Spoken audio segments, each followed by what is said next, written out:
स्वस्ति श्रीमद्योगेश्वर्याज्ञवल्क्याय नमः। स्वस्ति श्री सीतारामाभ्यां नमः। स्वस्ति श्री राधा कृष्ण चरणाभ्यां नमः। श्री गुरुचरण कमलेभ्यो नमः। अजास्य पीतवर्णस्य यजुर्वेदोक्षसूत्रधे देखिएगा, हम आएंगे तो बताइए। वामे कुलिशपाणेस्तु भूतिदो मंगलप्रदः। गणनाथ सरस्वती रविशुक्र बृहस्पति पंचैतां संस्मरे नित्यं वेदवाणीं प्रवर्तये। गुरुर्ब्रह्मा गुरुर्विष्णुः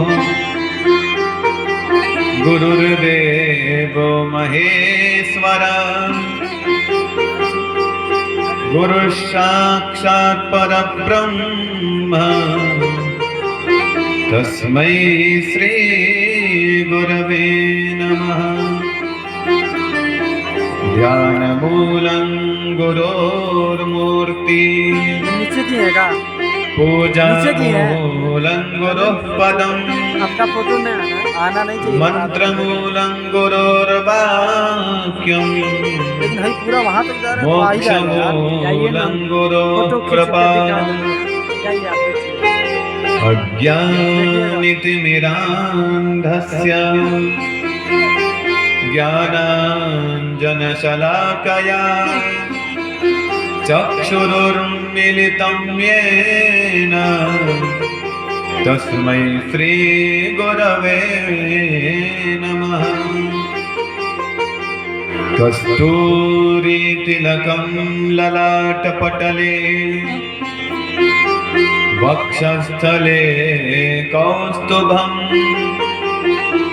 नासाग्रे वरमौक्तिकं करतले वेणुगणे कंकणम्।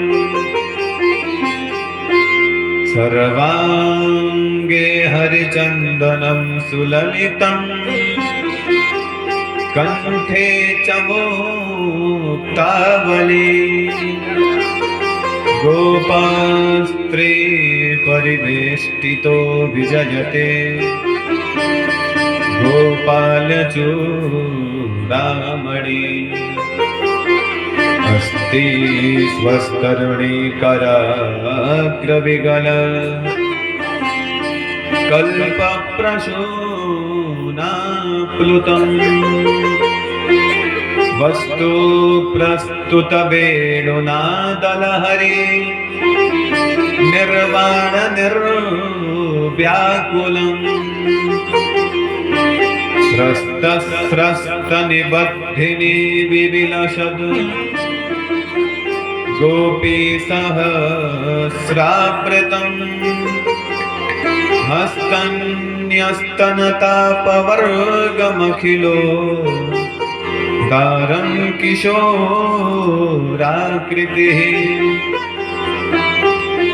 बर्हापीडं नटवरवपुः कर्णयोर्कर्णिकारम्।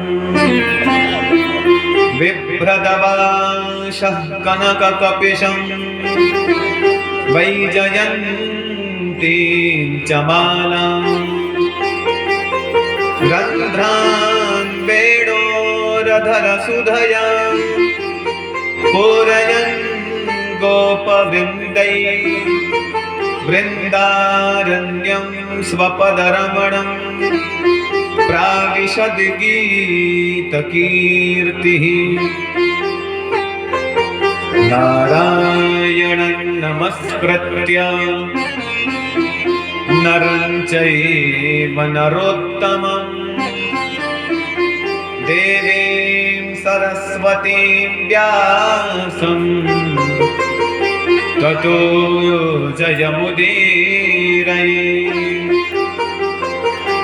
जय जय श्री राधारमण जय जय नवल किशोर जय गोपी चित चोर प्रभु जय जय माखन चोर। सब द्वारन को छाड़ के आयो तेरे द्वार हे वृषभान की लाडली निक मेरी ओर निहार। बरसाने की राधिका नंद गाव शोर श्याम इन दोनों के चरणन में मेरा कोटि कोटि प्रणाम। इन दोनों के चरणन में मेरा कोटि कोटि प्रणाम। प्रेम तो बोलो कृष्ण कन्हैया लाल की, वृंदावन बिहारी लाल की, बाकी बिहारी लाल की, राधा रानी की, राधा वल्लभ भगवान की, राधा रमण भगवान की, गोवर्धन भगवान की। जय जय श्री राधे जय जय श्री राधे जय जय श्री सीताराम।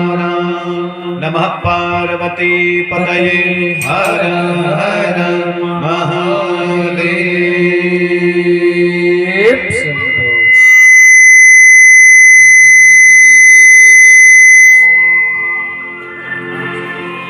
आइए हम और आप मथुराष्टकम के माध्यम से अपने आप को पवित्र करें। सभी लोग गाएंगे गुनगुनाएंगे।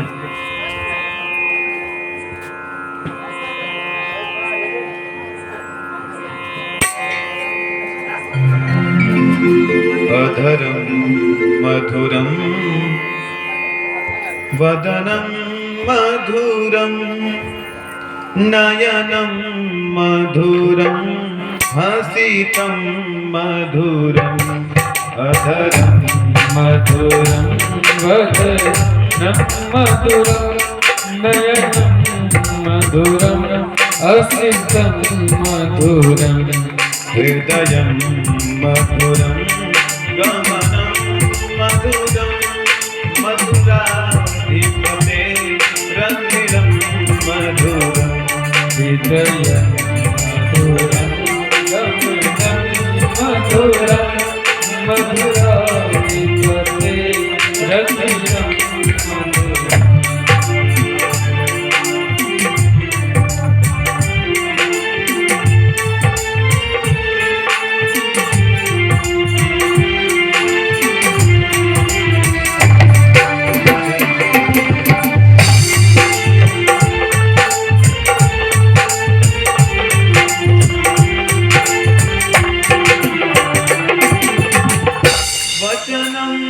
मधुरं चरितं मधुरं वचनं मधुरं चरितं मधुरं वचनं मधुरं चरितं मधुरं वचनं मधुरं चरितं मधुरं वचनं मधुरं वलितं मधुरं वचनं मधुरं चरितं मधुरं चलितं मधुरं रमितं मधुरं चलितं मधुरं रमितं मधुरं मधुराधिपते मधुरं मधुरा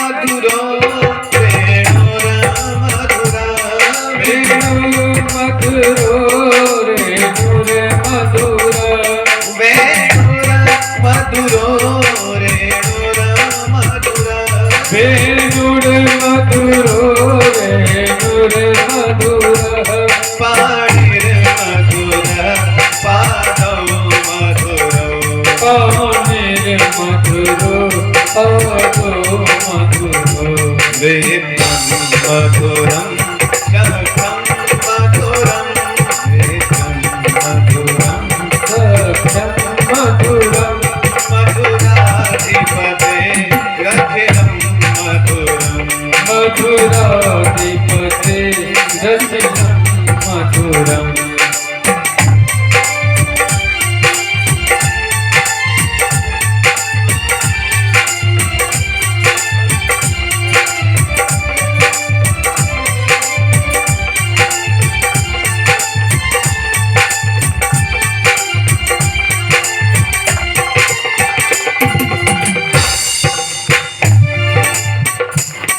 गीतं मधुरं पीतं मधुरं गीतं मधुरं पीतं मधुरं गीतं मधुरं पीतं मधुरं गीतं मधुरं पीतं मधुरं भूतं मधुरं सोतं मधुरं भूतं मधुरं सुखं मधुरं रूपं मधुरं तिलकं मधुरं रूपं मधुरं तिलकं मधुरं मधुराधिपते अखिलं मधुरं मधुराधिपते रचितं मधुरम्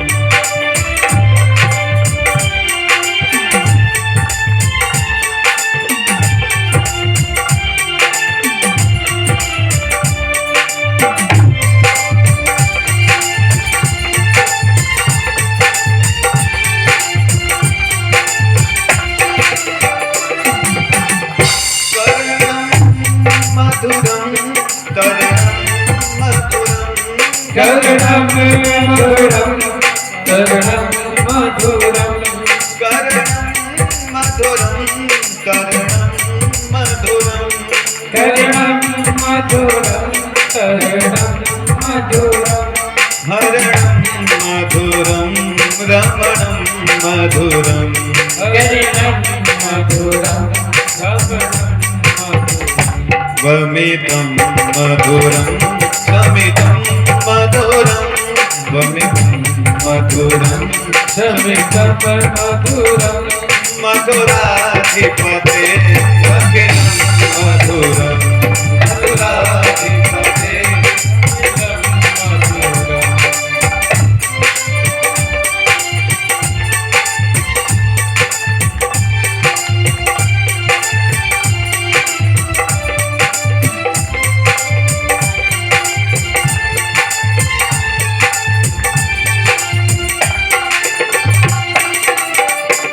गुंजा मधुरा माला मधुरा गुंजा मधुरा माला मधुरा गुंजा मधुरा माला मधुरा गुंजा मधुरा माला मधुरा यमुना मधुरा बीजे मधुरा यमुना मधुरा बीचे मधुरा कलिलं मधुरं कमलं मधुरं कलिलं मधुरं कमलं मधुरं मधुराधिपते अखिलं मधुरं मधुराधिपते रचितं मधुरम्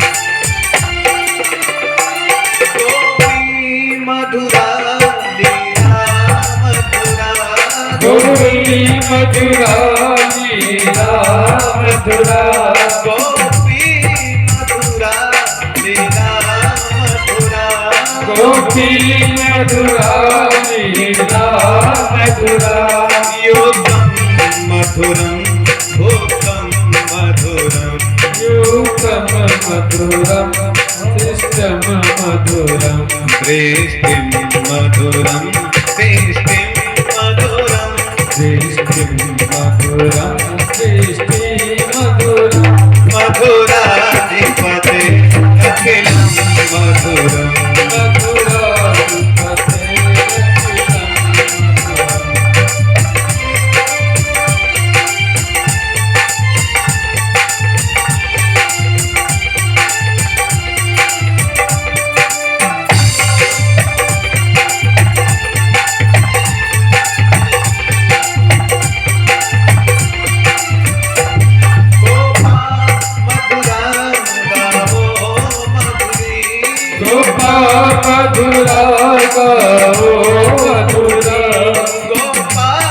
मधुरा गाओ मधुरा गोपा मधुरा गाओ मधुरा यस्तिर मधुरा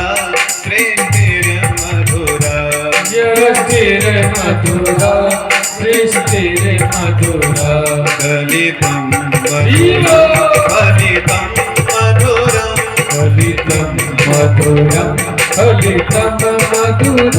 मधुराधिपते अखिलं मधुरं मधुराधिपते अखिलं मधुरं मधुराधिपते अखिलं मधुरं मधुराधिपते अखिलं मधुरं सिया राम सिया राम जय जय राम सिया राम सिया राम सिया राम जय राम सिया राम सिया राम सिया राम जय जय राम सिया राम सिया राम सिया राम जय राम सिया राम सिया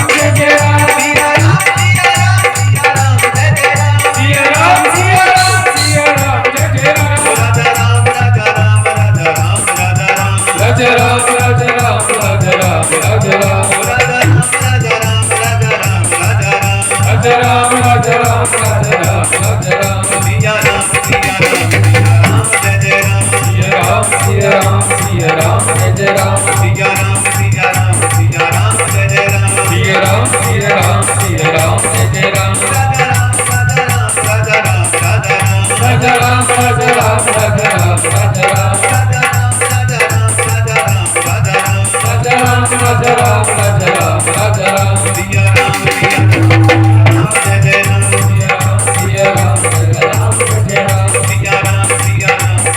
जय जय राम सिया राम सिया राम सिया राम जय राम राजा राम राजा राम राजा राम जय जय राम सिया राम सिया राम सिया राम जय राम राजा राम राजा राम जय जय राम राजा राम राजा राम राजा राम जय राम राजा राम राजा राम हरि हरि राम राजा राम राजा राम जय राम राजा राम राजा राम राजा राम जय जय राम राम राजा राम जय राम राजा राम राजा राम राजा राम जय जय राम राजा राम राम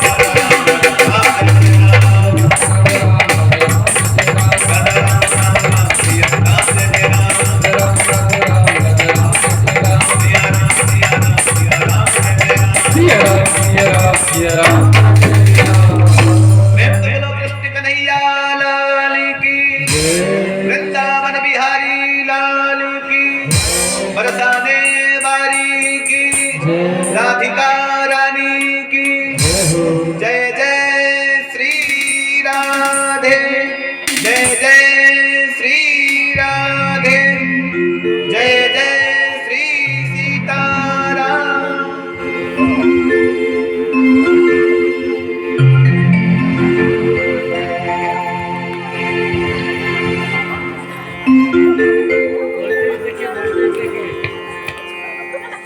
परम मंगल में परात्पर परम मिथिलेश्वर अकारण करण वरुणालय त्वरित विनंदित पीताम्बरधारी भक्त वांछा कल्पतरु नित्य आराधनीय श्री सीताराम भगवान श्री कृष्ण की वांग में प्रतिमूर्ति शब्द में प्रतिमूर्ति वाणी में प्रतिमूर्ति श्रीमद् भागवत महापुराण सप्ताह ज्ञान यज्ञ में समुपस्थित सभी भाई बंधु चाचा ताऊ एवं भक्तिमती माताएं बहनें, मंचस्थ सभी विद्वज्जन, उपस्थित सभी विद्वज्जन, सभी के हृदयों में भगवान का दर्शन करते हुए सिया राम में सब जग जानी, करहूं प्रणाम जोरि जुग पानी। सभी के हृदयों में भगवान का ध्यान करते हुए सभी को जय श्री राधे, जय श्री श्याम, जय श्रीमन नारायण।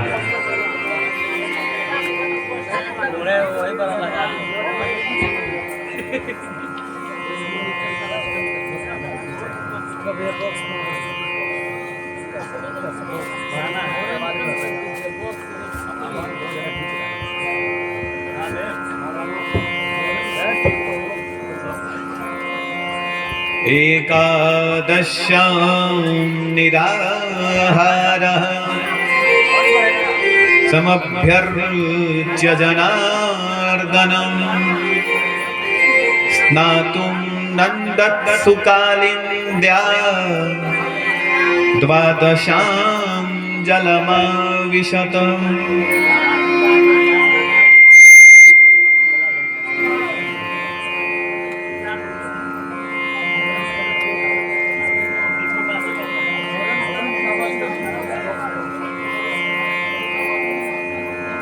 हरि ओम,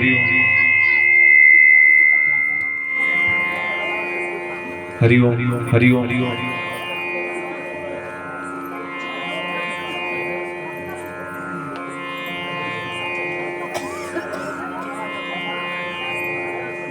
आइए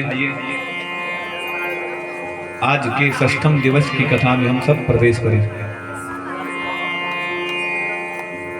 सभी लोग बोलो राधे राधे, और जोर से। पीछे से आवाज नहीं आ रही, पीछे राधे राधे। हाँ,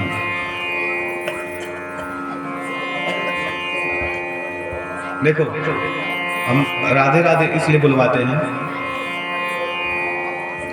क्योंकि हम पहले भी बताए थे साथ से कि राधा नाम एक ऐसा है जैसे डूबते को तिनके का सहारा। जब कोई व्यक्ति नदी में डूब रहा हो तो उसको एक तिनका मिल जाए तो वो व्यक्ति नदी में डूबने से बच जाता है। तो ये राधा नाम क्या है? बचने का एकमात्र साधन। इसलिए राधे राधे बोलते रहो। बोलो राधे राधे।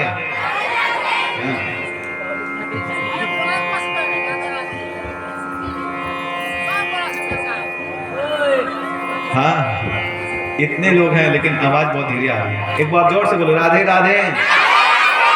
हाँ, ये हुई। खा पी के तो आए हो ना। जब कौन कौन बिना खाए आया है? सब खा पी। सोइएगा नहीं, क्योंकि खाने के बाद आलस से आता है। तो कल की कथा में हमने क्या श्रवण किया था?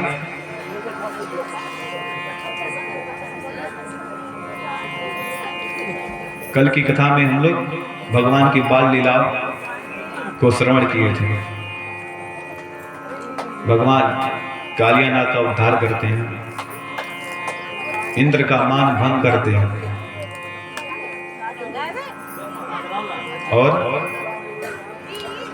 भगवान गोवर्धन उठाते हैं, सभी ब्रजवासियों को इंद्र के प्रकोप से बचाते हैं। भगवान इंद्र आकर के भगवान की स्तुति करते हैं और वो चले जाते हैं। यहीं तक कल हुआ था कथा।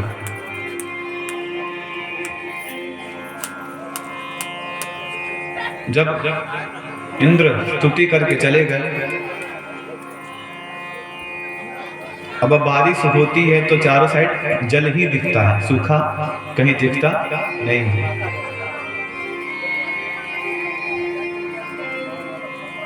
तो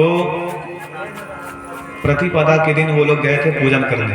एकम, जिसको बोलते हैं हम लोग एकम, एकम बोलते हैं ना, गांव में एकम बोलते हैं उसको। प्रतिपदा हम बोलते हैं, प्रतिपदा। तो प्रतिपदा को गए थे पूजा करने। कौन सी तिथि थी? प्रतिपदा, एकम। और दूसरा दिन आया द्वितीया, दूज जिसको बोलते हैं, दूज। दूज को जा करके इंद्र को देवता बताते हैं कि आपका पूजन करना ब्रजवासी बंद कर दिए। तो तीसरे तिथि तृतीया से नवमी तिथि तक लगातार 7 दिन बारिश हुई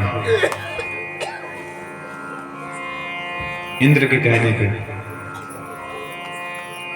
तो जब इंद्र चला गया, बारिश शांत हुई, चारों तरफ सिर्फ पानी ही पानी दिख रहा था। तो अगस्त मुनि को बुलाया गया। किसको? अगस्त मुनि को। अगस्त मुनि आए और जितना बारिश का पानी था सभी को पी लिए। फिर भगवान गोवर्धन को नीचे रखते हैं और फिर सभी ब्रजवासी जैसे ही बाहर आते हैं तो सभी ब्रजवासी भगवान से बोलने लगे कि लल्ला, तोरे अंदर इतनी ताकत कहां से आ गई कि तूने एक ही अंगुली पे गोवर्धन उठा लिया? बताओ। तो भगवान बोलने लगे कि गोवर्धन भगवान हमारे कान में आके बोले थे कि इन सभी का शक्ति मैं तुम्हें चुरा करके दे देता हूं जो तुम गोवर्धन उठा लेना। ऐसे भगवान बोलने लगे कि सब मैंने नहीं उठाया, तुम सभी का शक्ति गोवर्धन भगवान ने चोरी करके मुझे दे दिया।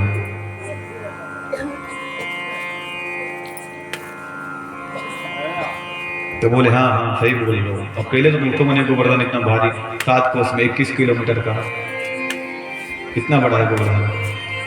कितना लंबा है गोवर्धन? कितने की परिक्रमा है उसकी? 7 कोस की।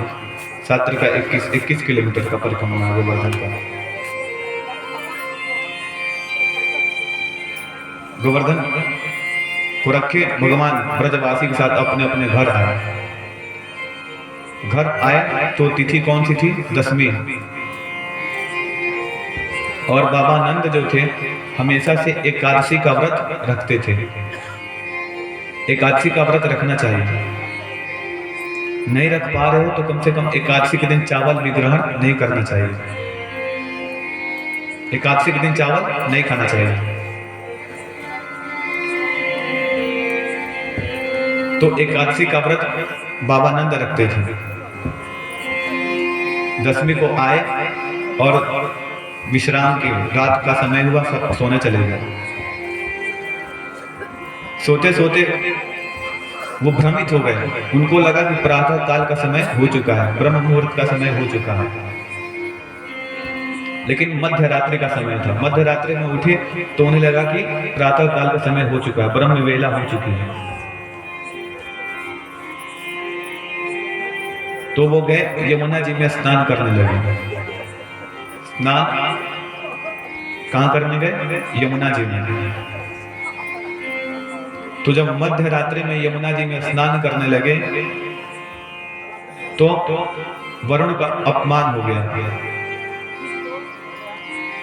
इसीलिए कहा जाता है कि रात में वृक्षों को नहीं छूना चाहिए, पानी में रात में स्नान नहीं करना चाहिए, मध्य रात्रि में नदी में तालाब में स्नान नहीं करने चाहिए। अपमान होता है वरुण का।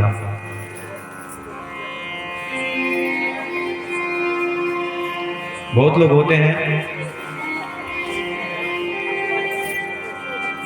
कभी भी हमेशा शरीर में वस्त्र पहनकर स्नान करना चाहिए।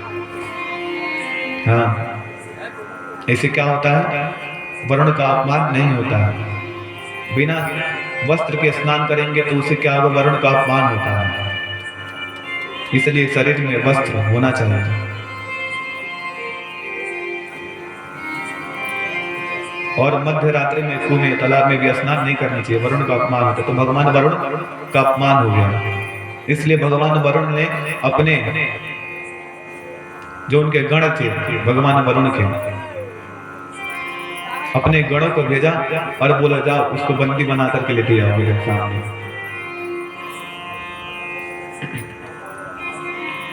तो वरुण के कहने पे उनके 2 गण आए और नंद बाबा को यमुना में से लेकर के चले गए वरुण लोक में। और जब बाबा नंद स्नान करने आए थे तो उनके साथ 2 ब्रजवासी भी आए थे साथ में उनके साथ। ब्रजवासी से बोले कि लल्ला तुम लोग यहीं पे खड़े रहो, मैं 1-2 डुबकी मार के आ रहा हूं बाहर। बाहर ही खड़े थे लेकिन नंद बाबा यमुना से बाहर नहीं आए। तब भागे भागे गए और कन्हैया से कहने लगे, कन्हैया तेरे बाबा यमुना में डूब गए, कब से स्नान कर रहे हो, अभी तक निकलो नहीं यमुना से बाहर।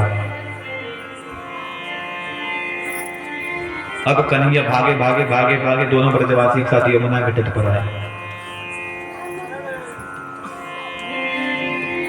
और यमुना में जय डुबकी लगाई, यूं पहुंच गए वरुण लोक।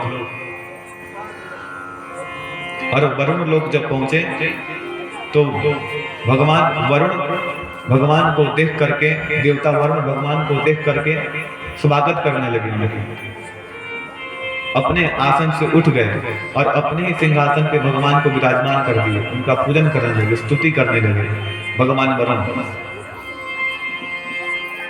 तो भगवान की दृष्टि उनके पिताजी के ऊपर गई और बोलने लगे भगवान वरुण से कि क्यों हमारा पूजा हमारे बाप को बंदी बनाकर रखे, बताओ कौन सी पूजा है, हमारी पूजा कर रहे हो और हमारे बाप को बंदी बनाकर रखे हो, छोड़ो उनको।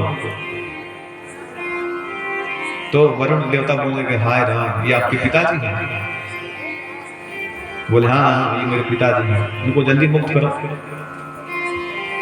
अब वरुण भगवान लगे भगवान से प्रार्थना करने की, भगवान मुझे माफ कर दो, मुझे नहीं पता था कि आपके पिताजी थे, मुझे माफ कर दो। बारंबार प्रार्थना करने लगे भगवान वरुण कन्हैया से। तब इंद्र ने अपने गणों से कहा कि जाओ इन्हें मुक्त कर दो।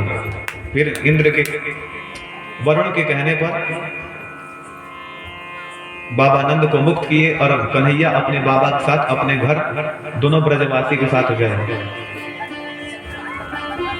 और ज्यों घर गए तब तक ये खबर पूरे ब्रज में फैल चुकी थी कि बाबा नंद पानी में डूब गए, यमुना में डूब गए। और ज्यों पता लगी कि बाबा अपने घर को आ गए, त्यों सभी ब्रजवासी नंद के घर पे दुहाई लगाने आ गए, कहा है वो बाबा कुशल तो हो? हाँ तो बोले हाँ कुशल, लेकिन हमने वरुण लोग में गजब सीन देखो। तो बोले क्या देखा, क्या देखा तुमने? समझ में आ रही है ना, इसे बोल रहा हूँ तो आ रही है ना समझ में? हाँ क्या देखो? तो बोले गजब सीन देखो एक थे। बोले क्या? तो हम यमुना जी में स्नान कर रहे थे रात में, अब हमें पता नहीं था कि मध्य रात्रि, हमें लोगों को ब्रह्म बेला आ गया 3:30, 4, 5 बजे रात। तो मैं गई यमुना जी में नहाने और क्यों 2 मोटे मोटे पहलवान आए और मुझे पकड़ के नीचे लेकर चले गए। और वहां पर गए तो देखो कि एक बढ़िया गद्दी पे बैठे हुए मुझे बांध करके वहां पे लिटा दिए।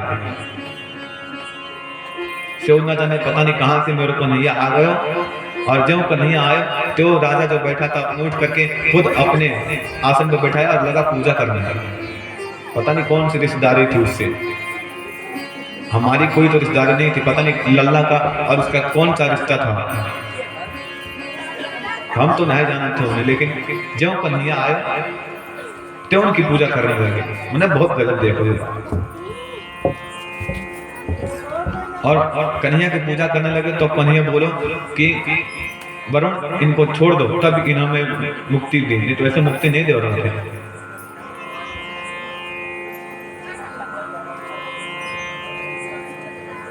तो सभी ब्रजवासी को पक्का शक हो गया कि हाँ ये साधारण बालक नहीं, ये क्या भगवान है।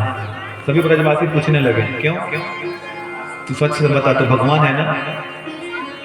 तो बोलो नहीं मैं भगवान नहीं हूँ। नहीं तू भगवान है? नहीं मैं भगवान नहीं। फिर अकेले में ले गए इसको, कन्हैया को अकेले में ले गए और पूछने लगे लल्ला अब तो तू सच सच बता दे, तूने पुतना को मारा, बता छोटे से उम्र में 1 महीना करो तो पुतना को तूने मारो।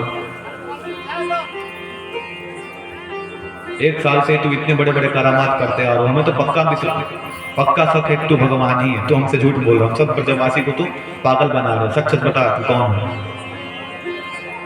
तो बोला मैं नहीं भगवान, मैं नहीं हूँ, मैं कैसे भगवान हो सकता, मैं भगवान नहीं हूँ। बोले तू सच सच बता तू कौन है। तो बोला अच्छा ये बताओ, अगर मैं भगवान हूँ तो तुम क्या चाहते हो, अगर मान लो मैं भगवान हूँ तो तुम क्या करोगे। तो बोले लल्ला जब तू भगवान है तो मेरी एक ही इच्छा है। बोले क्या, मैं तुम्हें तेरो बैकुंठ देखना चाहता हूँ। कहा बैकुंठ, तेरा बैकुंठ कैसे हो। ब्रजवासी कहने लगे भगवान अगर तू भगवान है सच में लल्ला तो मैं तेरा एक बार बैकुंठ देखना चाहता हूँ, मुझे कुछ नहीं चाहिए, बस एक बार बैकुंठ देखना, कैसा बैकुंठ का सुख है तेरा। पहले तो भगवान ने बहुत मना कि नहीं मैं भगवान है ही नहीं। जब ना माने ब्रजवासी तब उन्होंने कहा कि अच्छा तो बैकुंठ देखना है। तो बोले हाँ। तो कान्हा ने कहा चल मैं तुझे बैकुंठ दिखाता हूँ, लेकिन दिखा दूंगा फिर भी ये मत समझना नहीं कि मैं भगवान हूँ, मैं भगवान नहीं हूँ। भले ही दर्शन करा दूंगा बैकुंठ का, लेकिन मैं भगवान नहीं हूँ। तो बोले चल तू पहले बैकुंठ का दर्शन करा चल। तब भगवान सभी ब्रजवासी को ले गए एक कुंड के पास। कुंड का नाम था ब्रह्म कुंड। कौन सा कुंड, ब्रह्म कुंड। और कहने लगे कि सभी ब्रजवासियों से कि जेको जेको वैकुंठ का दर्शन करना है इस ब्रह्म कुंड में कूदो, तब तुम्हें वैकुंठ के दर्शन है जाएगा। अब कहने लगी तो पागल है क्या वो, बताओ इसमें कुआं कुंड में कूदेंगे तो वैकुंठ पहुंच जाएंगे। बोले हाँ मैं बोल रहा हूँ तुम कूदो, इसमें कूदोगे तो पक्का वैकुंठ तुम्हें दिखोगे, पक्का दिखोगे। कुछ इनाकानी करने लोग नहीं जाएंगे।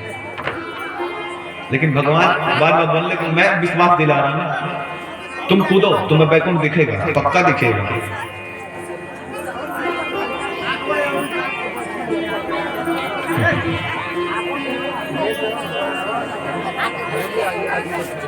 थोड़ी आगे आ जाइए, आप बैठने में दिक्कत हो रही है।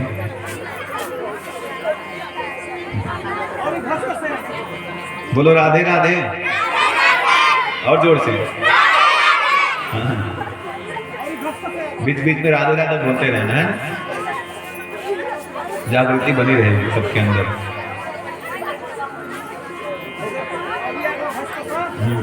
बढ़िया।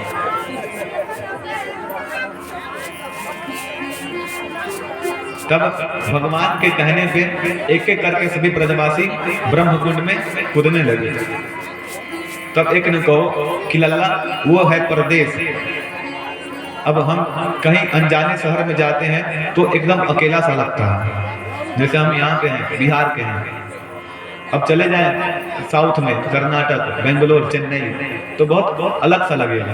वहाँ की ना भाषा समझ में आएंगे, वो क्या बोल रहे हैं, हम क्या बोल रहे हैं, हम वो बोल रहे हैं उनको समझ में आएगा, ना वो बोले हमें समझ में आएगा।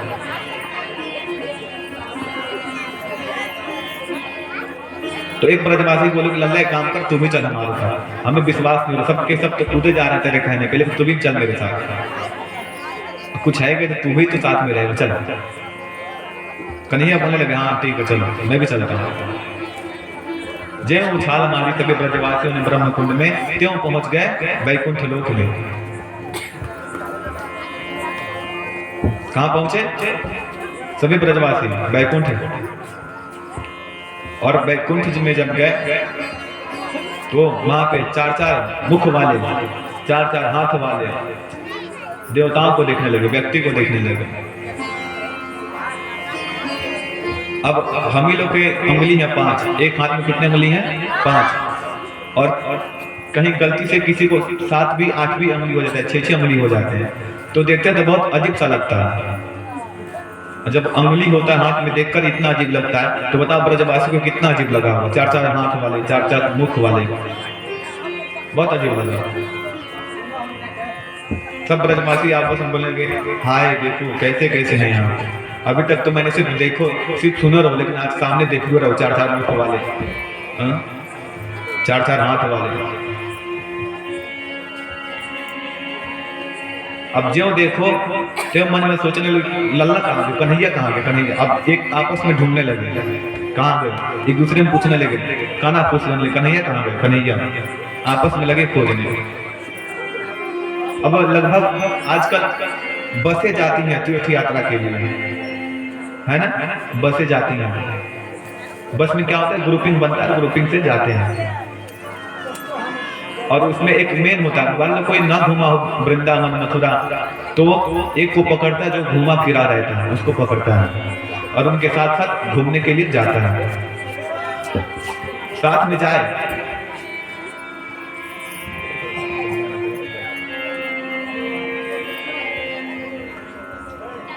अब कोई साथ में जाए, ले जाए और बीच में ही छोड़ के आपको चला आए, अब कैसा लगेगा? साथ में गया, बताओ, अब अकेले परेशान, अब कहाँ गए कहाँ गए कहाँ गए ढूंढने लगते हैं। अब सब आपस में काना खुशी करके कन्हैया को ढूंढ ले, कहाँ गए कन्हैया, कहाँ गए कन्हैया, बताओ, हमें छोड़ गए ना। हम जब एक को जाकर बोले राम राम, चलो कुछ बात कर ले, कन्हैया नहीं है तो एक दूसरे से बात कर ले, राम राम। अब कोई किसी से बोलना नहीं, चार भुजा वाले, चार मुख वाले अपने में अपने लगे हैं, किसी से कोई मतलब नहीं वैकुंठ में। जितने लोग वैकुंठ में थे एक दूसरे से कोई मतलब नहीं, किसी से कोई वार्तालाप तक नहीं करते, बात तक नहीं करते। अब हम लोग हैं, एक दूसरे से कहीं भी जाते हैं, राम राम भैया तो राम राम, राधे राधे राधे राधे, एक दूसरे का जवाब देते हैं। लेकिन ब्रजवासी जब वैकुंठ में बोलने लगे एक दूसरे से, चार मुख वाले, चार हाथ वालों से राम राम, कोई जवाब न दे। तब सोचने लगे कि हाय लल्ला कहाँ चले गए, बताओ, ये रह तो कहीं किसको समझ में आ रहा है भाषा, तो ये बताते हमें क्या बोल रहे हैं, ये तो हमसे ना बात कर रहे हैं, न हम इनसे बात कर पा रहे हैं, न वो हमसे कर रहे हैं। क्यों? इनकी नजर गई शेषनाग की सैया पर बैठे भगवान नारायण के ऊपर।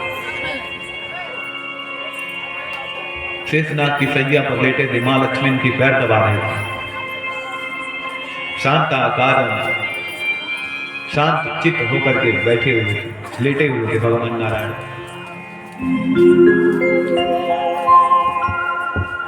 शांताकारं भुजग शयनम, शांत आकार के रूप में बैठे थे भगवान, लेटे थे और उनकी पैर माता लक्ष्मी दबा रहे थे और सनकादिक स्तुति कर रहे थे, देवता सभी स्तुति कर रहे थे, लेकिन कोई किसी से बोल नहीं रहा था। अब ब्रजवासी परेशान हो गए। अब कोई लगातार बोल रहा हो, सामने वाला व्यक्ति उत्तर न देता हो तो सामने वाला व्यक्ति परेशान हो, कहाँ से आ गए हम यहाँ पे, इससे अच्छा हमारा गांव ही था। बढ़िया गांव में बोलते थे, किसी को राधे राधे तो राधे राधे तो बोलता था, एक दूसरे से बैठ कर बातें तो करते थे। यहाँ पे तो कोई किसी से मतलब ही नहीं है, एक दूसरे को क्या, कहाँ से आए हो, क्या कर रहे हो, कोई मतलब नहीं है। इससे अच्छा तो हमारा वृंदावन था, हाँ, बढ़िया कान्हा के साथ खेलते थे, कूदते थे, मारते भी थे, पिटते भी थे कान्हा को, उसके साथ कबड्डी खेलते थे, पकड़ा पकड़ाई खेलते थे। यहाँ पे तो क्या से मतलब ही नहीं। तब भगवान नारायण को देख के बोले कि ये कन्हैया से इनका चेहरा मिलता जुलता है, कहीं यही तो नहीं नारायण, यही तो नहीं है कन्हैया। ऐसे मन में सोचने लगे कान्हा खुशी करने, यही है लग रहा, क्योंकि उनके बीच में कन्हैया थे ही नहीं।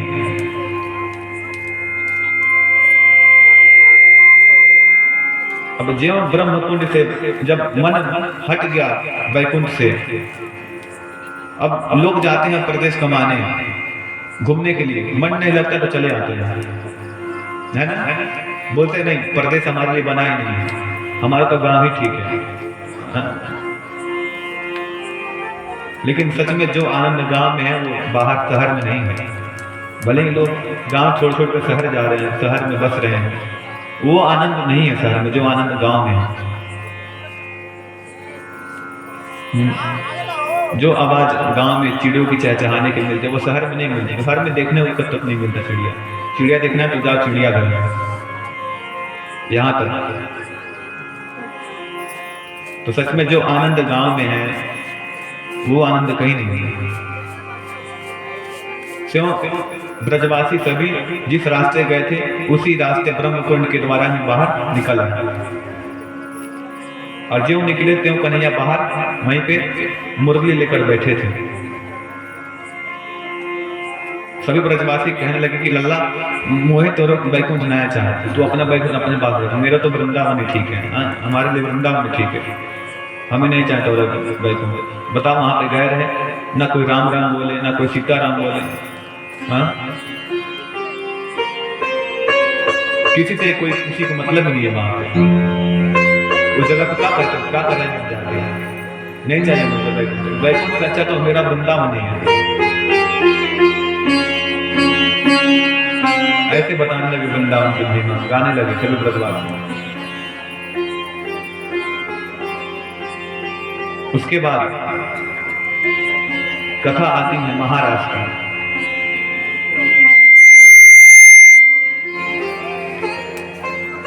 महाराज की कथा में प्रवेश करें। भगवान पिते रात्रि शरदोत्फुल्ल मल्लिका वीक्ष्यरन्तुं मनश्चक्रे योगमाया उपाश्रिता वीक्ष्यरन्तुं मनश्चक्रे योगमाया उपाश्रिता। सुखदेव जी कहते हैं कि एक दिन भगवान को गोपियों के साथ विरह करने का मन किया, विहार करने का मन किया। विहार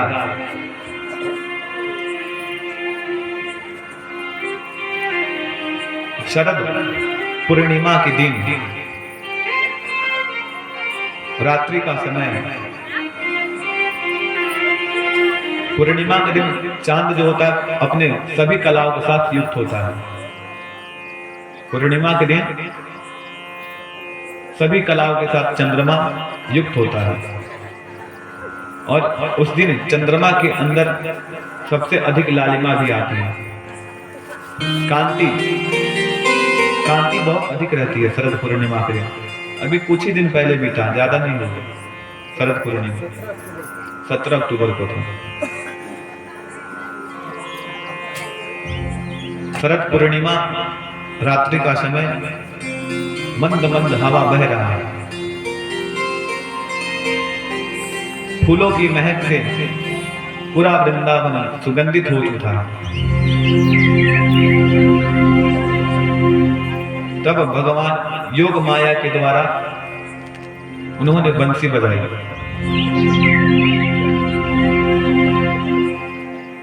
बंसी भगवान ने 2 बार बजाई है, 2 बार। एक बार जब बजाया तो जितने प्राणी थे वो सभी के कानों में सुनाई दिया था। लेकिन जब दूसरी बार बजाए थे शरद पूर्णिमा की रात को, तो वो सिर्फ उसी गोपी को सुनाई दिया था जिनका भगवान ने वस्त्र हरण किया था। वस्त्र हरण करने के बाद भगवान ने वचन दिया था कि शरद पूर्णिमा के दिन मैं आप सभी के मनोरथों को पूर्ण करूंगा, सभी की इच्छाओं को पूरा करूंगा। वो समय आया और भगवान ने मुरली बजाई और ज्यों मुरली बजाई, सुखदेव जी बहुत सुंदर वर्णन करते हैं मुरली का, बहुत सुंदर वर्णन करते हैं कैसे मुरली बजाई थी भगवान ने। निशम्य गीतम तदनंगवर्धनम, निशम्य गीतम तदनंगवर्धनम, निशम्य गीतम तदनंगवर्धनम, निशम्य गीतम तदनंगवर्धनम।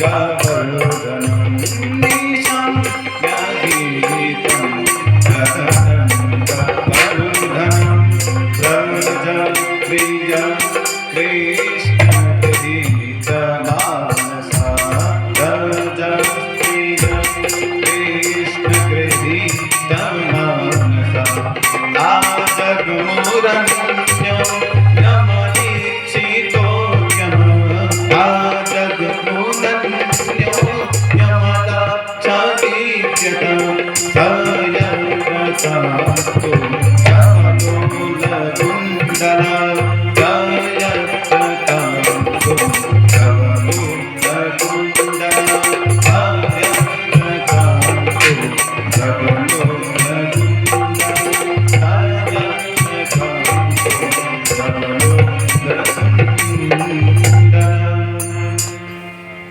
बहुत सुंदर सुखदेव जी कहते हैं, जो भगवान ने अपने अधरन पे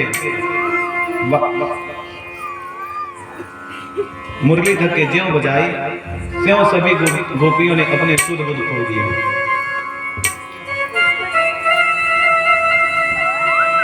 कन्हैया ने बजाई छोड़ी तान, सभी गोपियां खो बैठी अपनी भान, सभी गोपियां अपनी भान खो बैठी, उनको देह का ज्ञान ही नहीं रहा।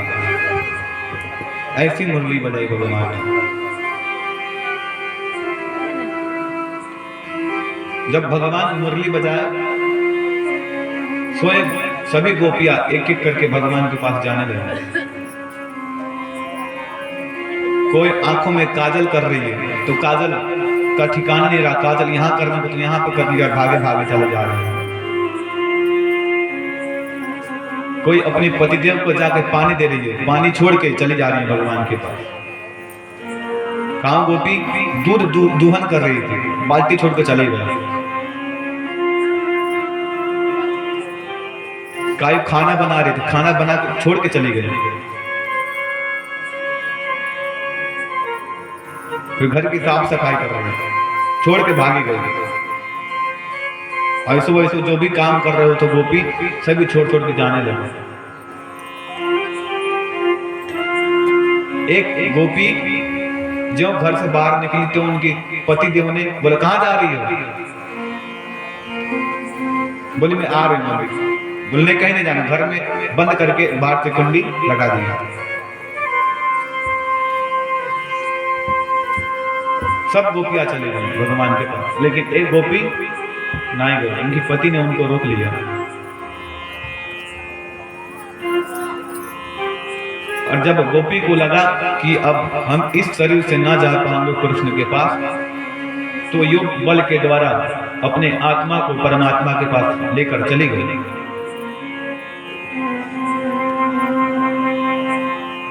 जब सभी गोपी भगवान के पास पहुंचे, कन्हैया के पास पहुंचे, भगवान ने देखो और सभी को स्वागत करने लगे। स्वागतम वो महाभागम प्रियं वा करवाणि वा व्रजस्यानामयं कच्चिद् ब्रूतागमन कारणम्। कन्हैया सभी से बोलने लगे, आओ ब्रजवासियों, तुम्हारा स्वागत है। कहो क्यों आना हुआ? इतने मध्य रात्रि में का करने आए हो यहाँ पे? अब ज्यों सभी गोपी ने सुना भगवान के मुख से कि का करने आए हो, सभी को मुंह लटक गया। क्यों? कि खुद बुलायो और जब हम आ गए तो पूछ रहे क्यों आए?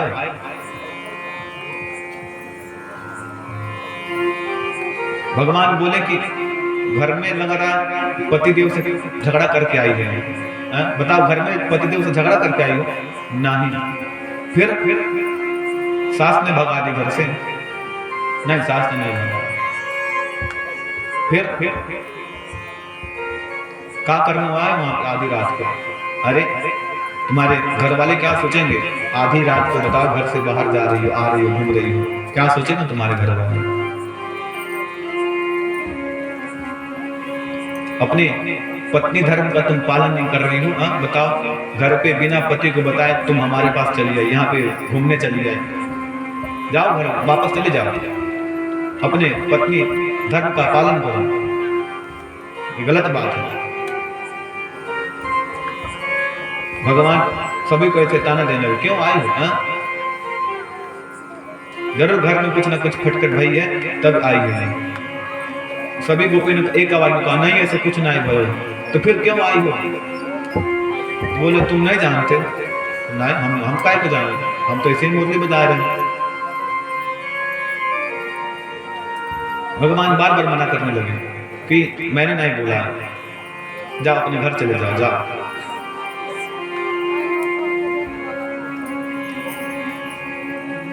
ये भगवान बार बार मना क्यों कर रहे हैं? क्यों? क्योंकि उनके साथ रास करने के लिए उनके योग्य बनना पड़ता है। अभी वो परीक्षा ले रहे थे। काय की परीक्षा? कि कहीं गोपी के अंदर अभी भी माया मोह तो नहीं है, पति के लिए, पत्नी, पुत्र के लिए, सास के लिए, बेटी के लिए, किसी के लिए अभी मोह माया तो नहीं है। ये क्या करे? तो भगवान बार बार परीक्षा ले रहे थे।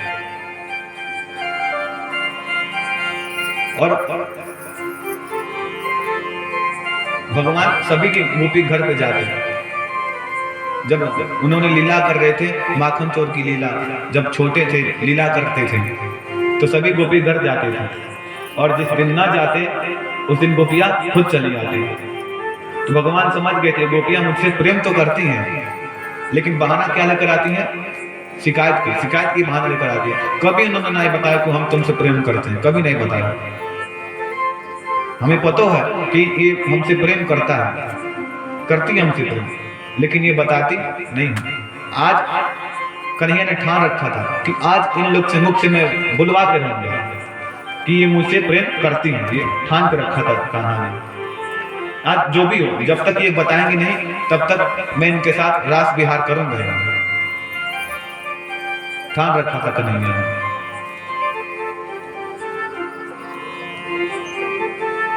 तो कन्हैया से गोपियां कहने लगी, क्या तुम सच में नहीं जानते हम क्यों आए हैं? तो नहीं, हम नहीं जानते। तब गोपियों ने कहा कि तुम सुनना ही चाहते हो? बोले क्या? चलो को। तब गोपियों ने एक गीत गाया। भगवान ने 10 श्लोकों में, 11 श्लोकों में प्रश्न किया है गोपियों से, और 10 श्लोकों में उत्तर दिया है गोपियों ने। कितने श्लोक में? 11 श्लोक में प्रश्न है और 10 श्लोक में उत्तर है, जिन्होंने गोपियों ने दिया भगवान को।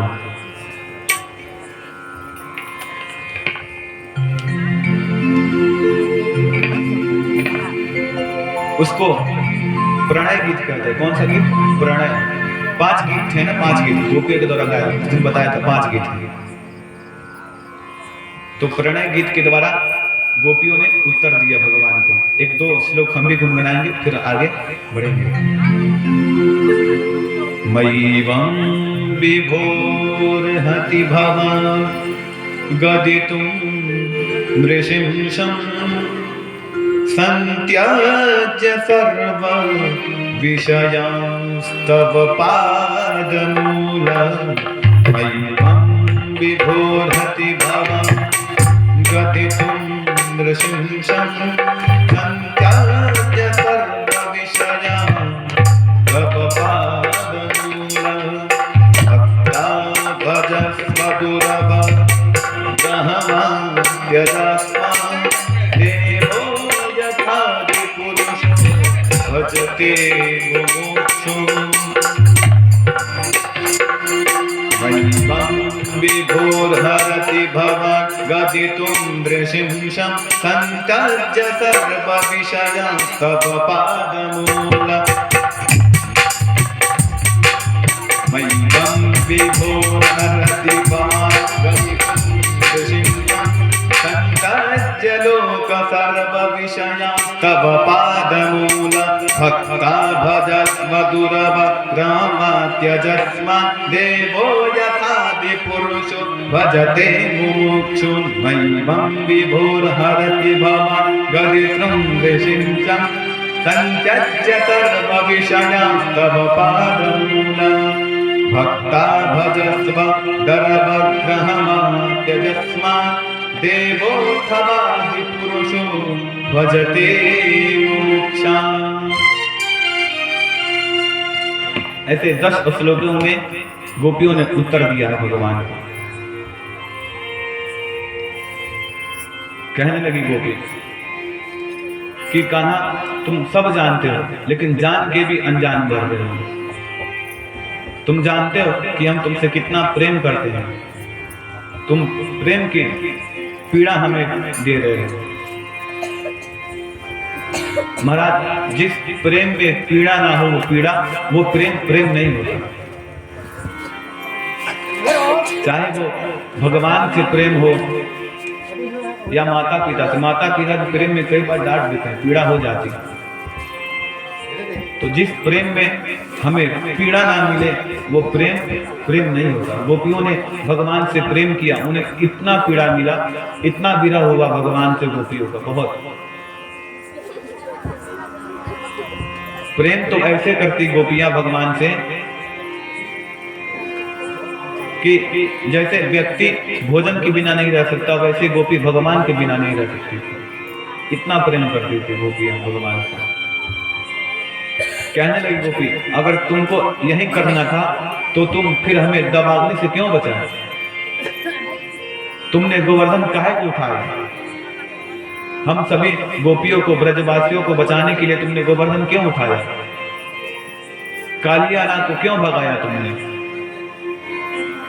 बताओ, तुम हमसे जब प्रेम ही नहीं करते तो फिर ये सब कार्य किसके लिए किए? हमें पता है कि तुम हमसे प्रेम करते हो, लेकिन बताते नहीं हो, बता नहीं रहे हो।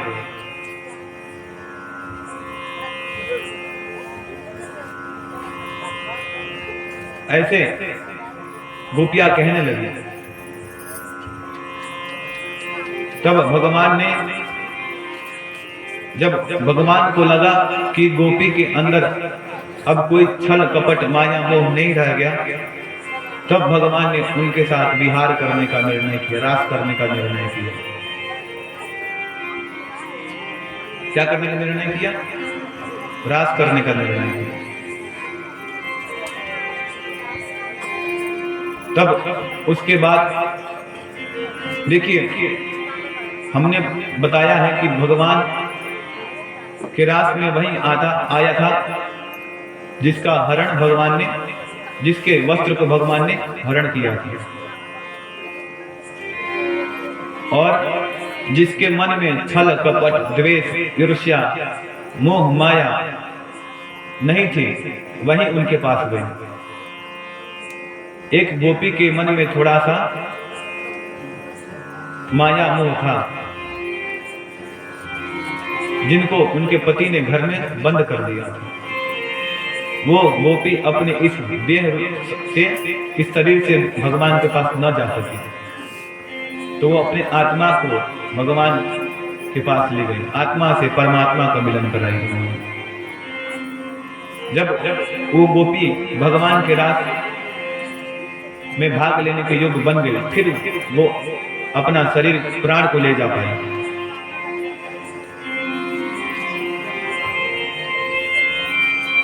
तो भगवान सोचे कि अब ये गोपियां हमारे साथ रास करने के योग्य हो गई हैं। भगवान ही कहते हैं कि मोहे छल कपट छिद्र नहीं भाव। तो जब भगवान को लगा कि इनके अंदर अब छल कपट नहीं है, तब भगवान ने उनके साथ रास रचाया, जिसको जैसे ही भगवान उनके साथ रास रचाने लगे, नृत्य करने लगे, तो गोपियों के मन में भ्रम आ गया कि हमारे प्रेम के कारण, हमारे कारण आज कन्हैया हमारे साथ ताथा थैया करके नाच रहे हो। सबके मन में क्या आ गया? भ्रम आ गया कि हमारी वजह से हमारे साथ नाच रहे हैं, हमारे प्रेम के कारण नाच रहे हैं।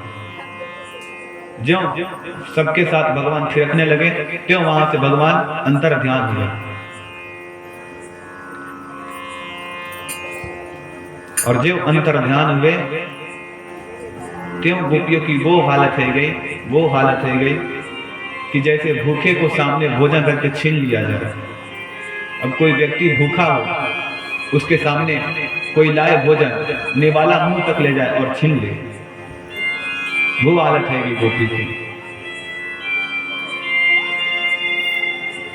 कहने लगी कि ये कान्हा सुधरने वाला नहीं है, ये बहुत तड़पाता है, इसके प्रेम में बहुत तड़प है, बहुत कष्ट है। तो जो भगवान के भगत होते हैं माता, उनको बहुत कष्ट मिलता है, भगवान उनकी बहुत परीक्षा लेते हैं। जब व्यक्ति पूजा पाठ करने लगता है तो उस व्यक्ति के ऊपर बहुत सारे कष्ट आने लगते हैं, बहुत दुख आते हैं। उस समय भगवान क्या करते हैं, तो परीक्षा लेते हैं हमारी कि सच में ये हमारी भक्ति कर रहा है कि नहीं। जो कठिनाई में भी, जो कठिन से कठिन समय, दुख से दुख के समय भी भगवान का स्मरण करता रहे, वही भगवान का सच्चा भगत है।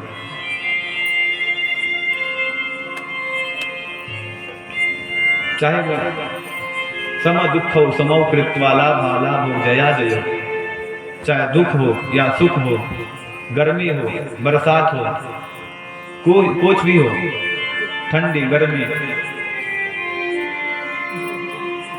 भगवान को, इन सभी को एक समान देखे और हमेशा भगवान का चिंतन करता रहे, भगवान का पूजन करता रहे, वही भगवान का सच्चा भगत है। गोपियां ऐसे तड़पने लगी महाराज, रोने लगी, भगवान के विरह में रोने लगी गोपियां।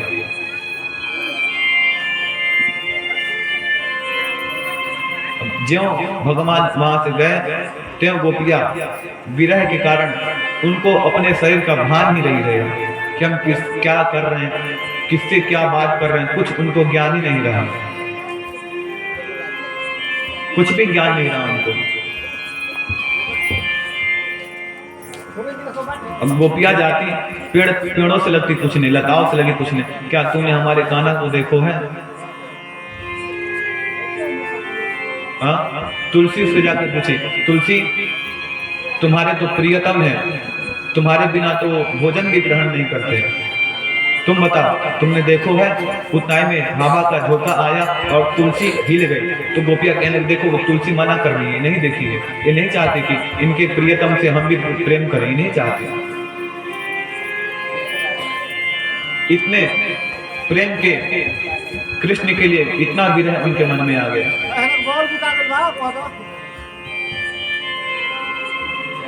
जा करके यमुना से पूछने लगी, यमुना तुमने देखो है कन्हैया को? यमुना कहने नहीं, उनमें ऐसी लहर आई कि आवाज आया। गोपियां कहने देखो, यमुना भी कह रही नहीं हमने नहीं देखो, ये भी नहीं चाहते कि हमारे प्रियतम से हम प्रेम करें, कोई नहीं चाहता, सब स्वार्थी हैं।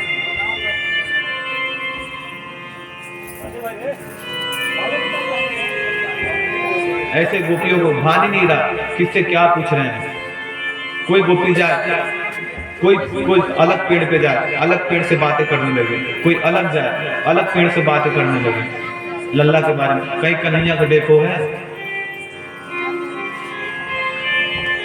अब आवाज ना दे। रात के समय था, हवा बहती थी, पेड़ों से जो आवाज आते थे गोपियां समझ जाती थी कि नहीं ये नहीं बोल रहे हैं, ये चाहते ही नहीं है कि हम अपने भगवान अपने कन्हैया से प्रेम करें, ये नहीं चाहते कि हम एक हो, इनके साथ विहार करें, नहीं चाहते, सबके सब स्वार्थी हैं।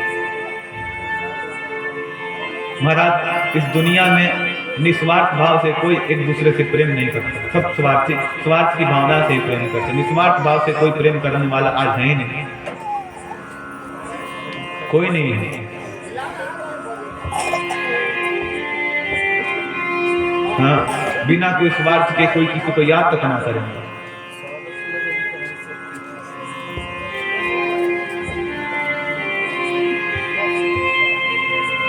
हाँ, एक दूसरे से काम पड़ता है तो याद करते हैं, बिना काम पड़े कोई किसी को याद भी नहीं करता आजकल, किसी के पास समय नहीं है कि हम बैठ के याद करें। यही गोपियां सोचने लगी कि सब के सब मतलबी हैं, ये चाहते नहीं है कि हम चाहें भगवान को, हमें भगवान मिले, सबके सब स्वार्थी हैं।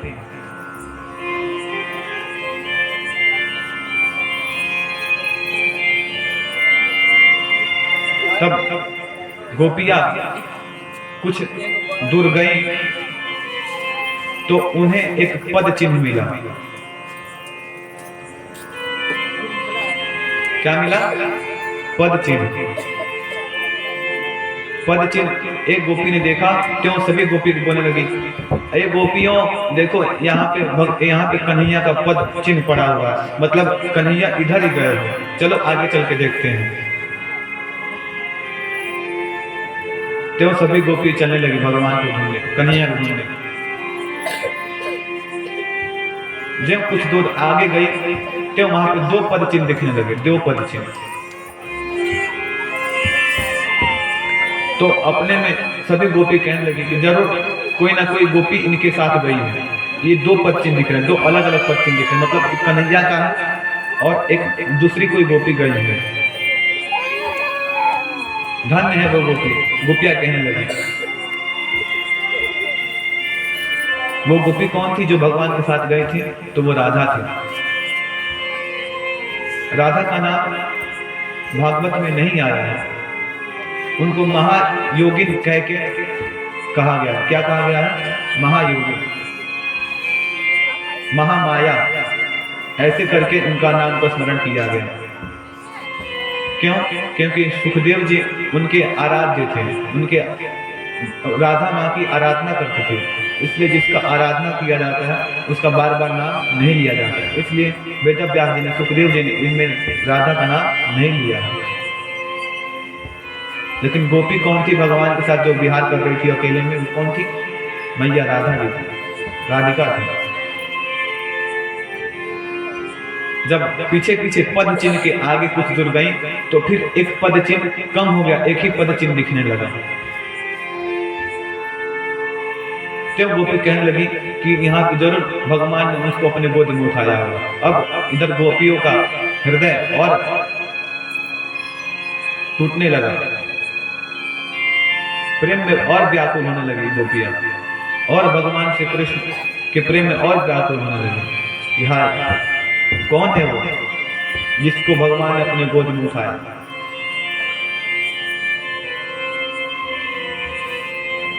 अब कुछ दूर जब राधा और कन्हैया दोनों चले तब राधा को लगा कि नहीं, हम गोपियों से अकेले नहीं रह पाएंगे, गोपियों को भी साथ लेना चाहिए। तब बहाना बनाने लगे, बोलने लगे क्या कि कन्हैया मेरे पैर दुख रहे हो, अब आगे नहीं जाएंगे।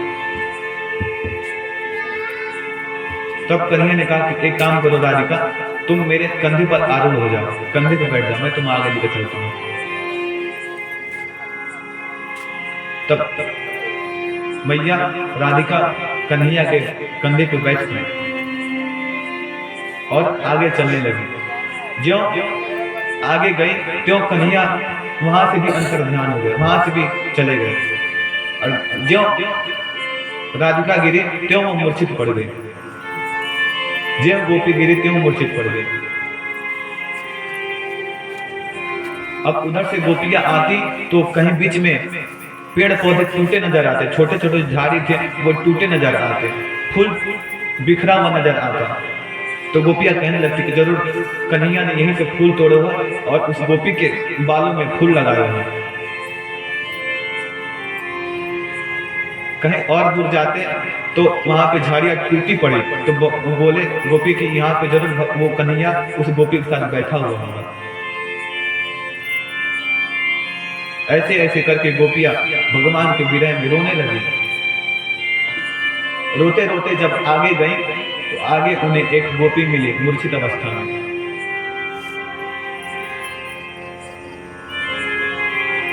जब भगवान के आने का कुछ संकेत नहीं मिला तब सब गोपी एक साथ आकर के यमुना किनारे गीत गाने लगे, बोलने लगे कोई काम किया जाए, हम लोग चलो नाटक करते हैं, नाटक करेंगे तो भगवान कन्हैया तुरंत आपको बोलोगे कि नहीं ये नाटक हमने नहीं करो, यहाँ पे गलती है, ये सुधार ऐसे हो वैसे हो।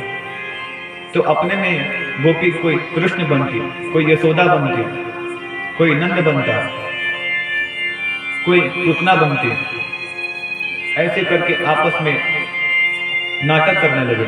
लेकिन नाटक करने के बाद भी भगवान नहीं आए। हाँ देखो, जब तक आपके अंदर पुण्य है, जब तक आपके अंदर श्रद्धा है, तब तक ही आपके अंदर भगवान आने की भी संभावनाएं रहती हैं। जैसे आपके अंदर की श्रद्धा खत्म हुई त्यों भगवान भी चले जाएंगे। तो जब तक गोपियों के अंदर श्रद्धा रही, गोपियों के अंदर जब तक अपना मान नहीं आया, तब तक भगवान उनके साथ रहे। जो मान आया त्यों चले गए भगवान।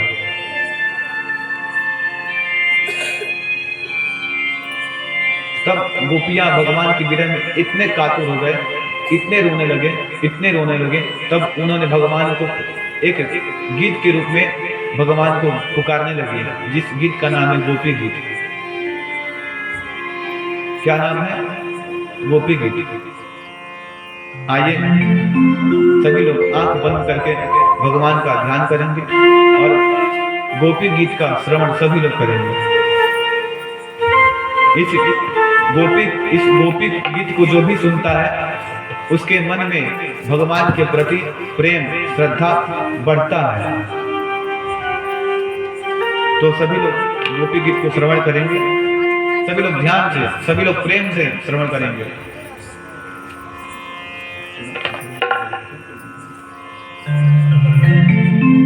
ये कनक मंजरी छंद में है, बहुत सुंदर गीत है। जयति तेऽधिकं जन्मना प्रजा श्रयत इंदिरा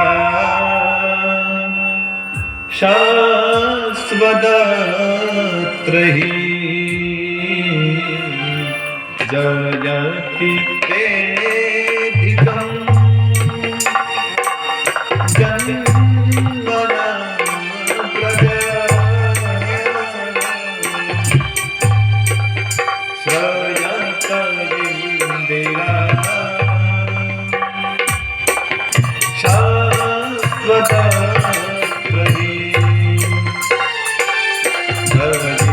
भजितवेश्यता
बेहुदा तो चुंबितम् सीता राधा कवि कारणं सीता वीरः के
विदास्तवो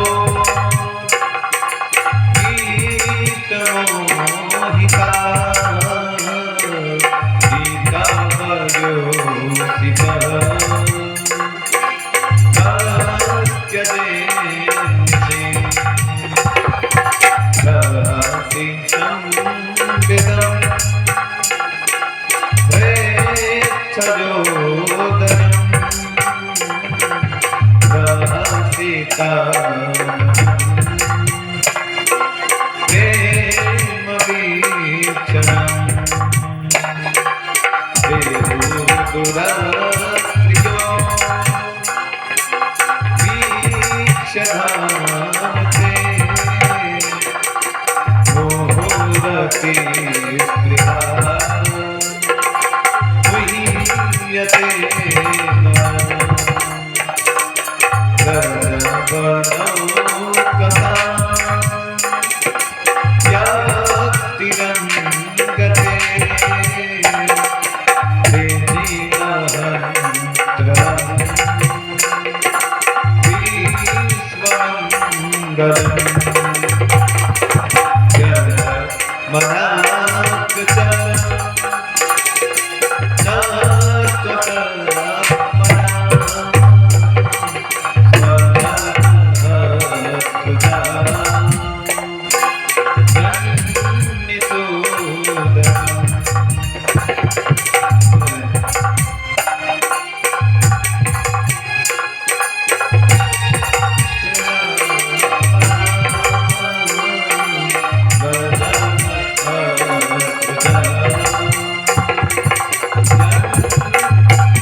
यत्ते सुजात चरणं गुरुहं स्तनेषु भीतांशनैः प्रियदधि महि कर्कसेषु तेनाटवे मटसि यद् व्यथते न किं स्वे कुर्पादिभिर्भ्रमतिभिर्भवदायुषान्नः कुर्पादिभिर्भ्रमतिभिर्भवदायुषान्नः। तो ऐसे गोपियों ने 18 श्लोकों में बहुत सुंदर गीत गाए। गोपियों ने ये गीत क्यों गाए थे? विरह के कारण। भगवान के प्रेम को पाने के लिए ये गोपियां रो रो करके भगवान को पुकार रही हैं ताकि भगवान हमारे पास आ जाए।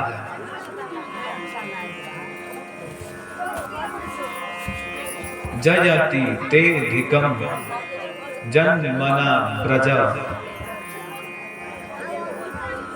कन्हैया, तुम्हारा जन्म, इस तुम्हारा मान सम्मान, इस ब्रज में आने से ही तुम्हारा मान सम्मान बढ़ा है।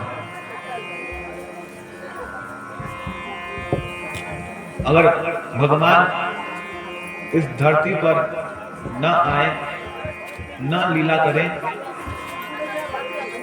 न कुछ अपनी शक्ति दिखाए, तो भगवान का पूजन कोई नहीं करेगा, कोई नहीं करेगा। तो गोपियां कहती हैं कि ब्रज में आने से तुम्हारा महत्व बढ़ गया। जयति ते धिकम जन मना ब्रज श्रायता इंदिरा शश्वतत्र। कहने लगी, ऐसे गोपियां विरह में रो रो करके गाने लगी और कहने लगी कि अगर तुम हमसे प्रेम करते ही नहीं हो तो तुम्हें हमें बुलाना ही नहीं चाहिए था। माना कि हमारे अंदर थोड़ी सी द्वेष आ गए थे, मान हमारे अंदर आ गया था, लेकिन तुम हमें समझाते, लेकिन तुमने समझाया नहीं, हमें अपने विरह में छोड़ के तुम चले गए। तुमने एक बार भी नहीं सोचा कि हमारा क्या होगा। तुम्हारे प्रेम में हम इतने व्याकुल हैं, इतने तड़प रहे हैं, तुम क्या जानो।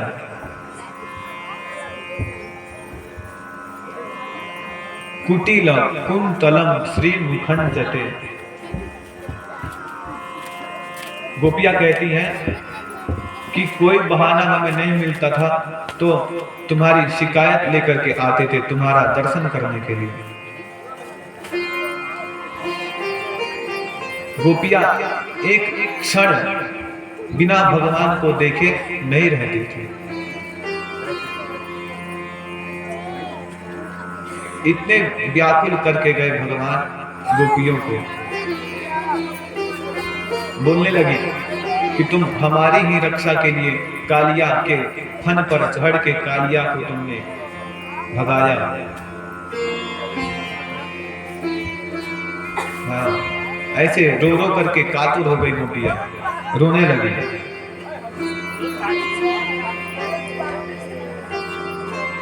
और कहा कि माधव, तुम्हारे लिए ही मैं अपने पति, पुत्र, परिवार सबको छोड़ के आई हूं, और जब तुम्हारे शरण में आए हैं, जब तुम हमारी नहीं सुनोगे तो कौन सुनेगा।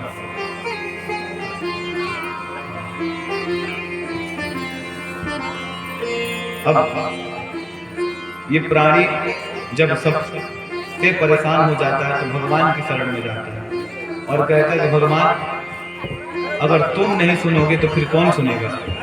ये दुनिया गोरख धंधा है, ये दुनिया सिर्फ बवंडर है, कुछ नहीं है। इसलिए हे नाथ, आप नहीं सुनोगे तो फिर मेरी कौन सुनेगा।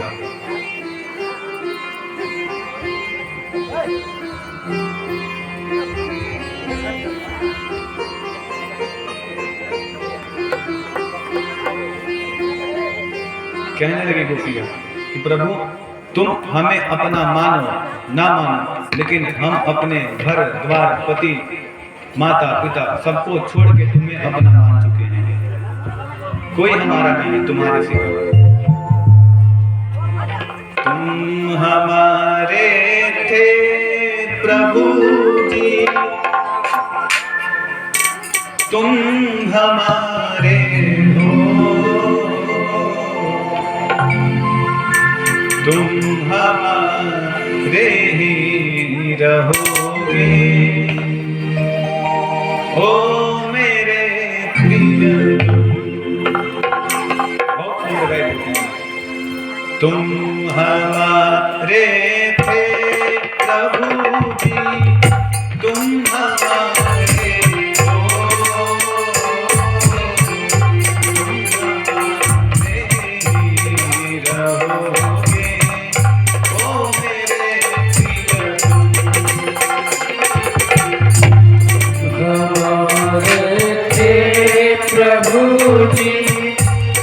हमारे हो,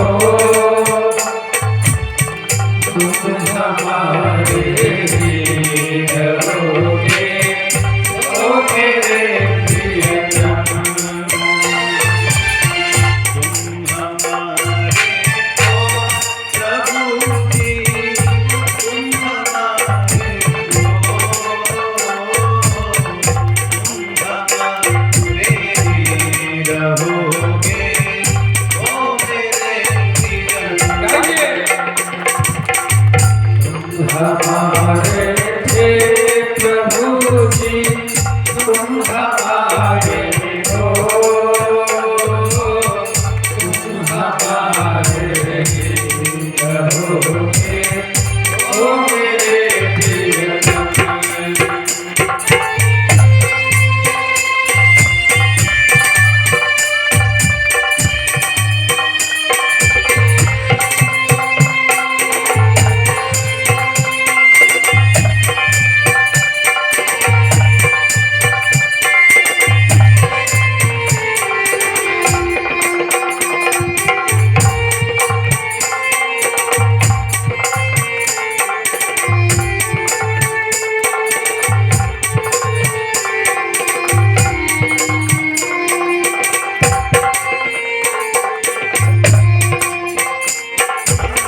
तुम्हें छोड़ सुन नंद दुलारे, कोई नबी हमारो। तुम्हें छोड़ फिर नंद दुलारे, कोई न बेटे हमारो। तुम्हें छोड़ सुन नंद दुलारे, कोई नबी हमारो। तुम्हें छोड़ फिर नंद दुलारे, कोई न बेटे हमारो। किसके द्वारे जाऊं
प्रभु जी तुम हमारे हो,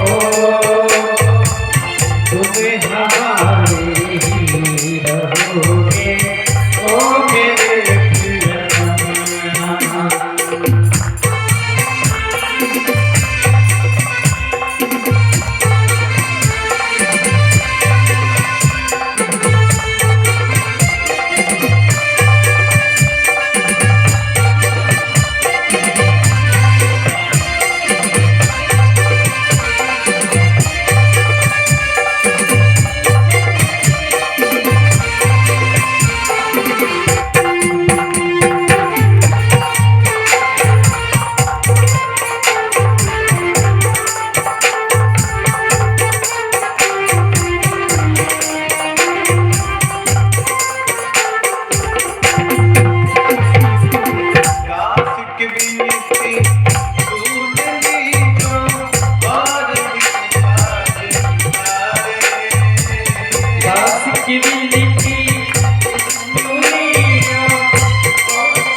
सभी का हाथ ऊपर, जितने भी भक्त बैठे हैं कथा वृंदावन में राधे राधे, वृंदावन में राधे राधे, कुंज गली में, घास गली में, कुंज गली में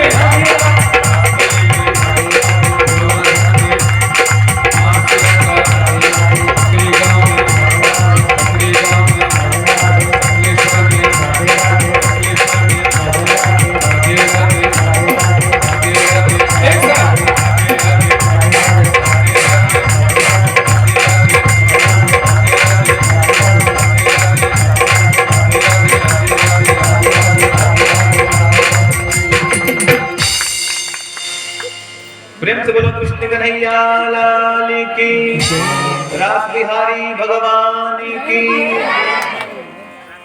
तो वैसे गोपियां कहने लगी कि प्रभु आप हमें अपना मानो या ना मानो, हम तो अब आपको अपना सब कुछ मान चुके हैं।